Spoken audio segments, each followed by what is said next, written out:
The last 10 years have been exhilarating, and I feel very fortunate that I worked with a group of people who were dedicated, who understood what was at stake, who understood the long-term goals and mission of this great institution, and most importantly, were willing to roll up their shirt sleeves and go to work.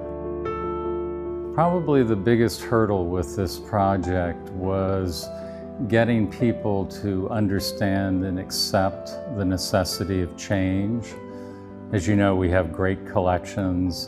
This institution has a very proud history and legacy, but the world changes, museums change, universities change, and we wanted to build a museum that could be used for 21st century users and used in creative, imaginative ways. A lot of people have said, "Are you out of your mind? A glass roof in New England?" But one thing we learned in this building process is that architects and engineers can build just about anything now.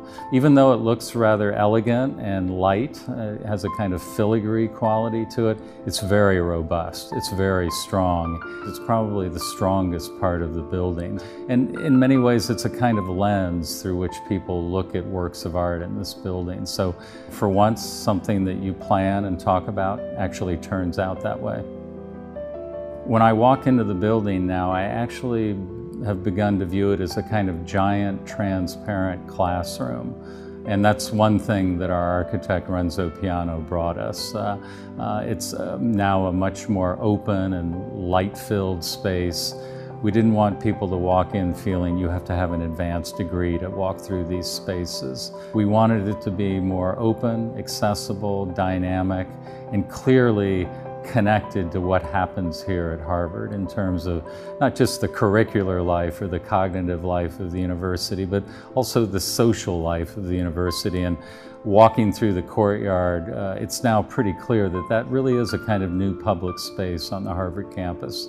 And it's a very beautiful space at that. After the museum being closed for such a long time, remember we closed down in 2008. We finished the building, we reinstalled the collections. It was all set, but it wasn't complete until people were in the building interacting with works of art.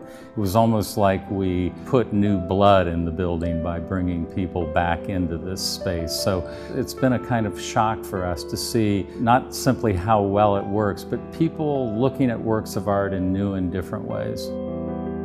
We have a superb location. We're in the middle of this kind of visual arts corridor right on the edge of Harvard Yard. So we're quite happy with where we are. We have a new museum that will train future leaders in art history and conservation science, new curators, new art historians. This is a place where close looking and thinking about works of art will always be enshrined. It's always at the core of our mission. And I think this is a place where new ideas about works of art and new ideas about museums will be hatched.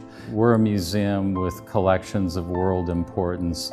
This is the birthplace of conservation and conservation science in the United States. And this is a place that is supposed to push the ball down the field, that is supposed to advance knowledge and thinking about museums and works of art and the role they can play in advanced education. So at the end of the day, my hope is that the Harvard Art Museums will be much more tightly woven into the fabric of what a Harvard education means.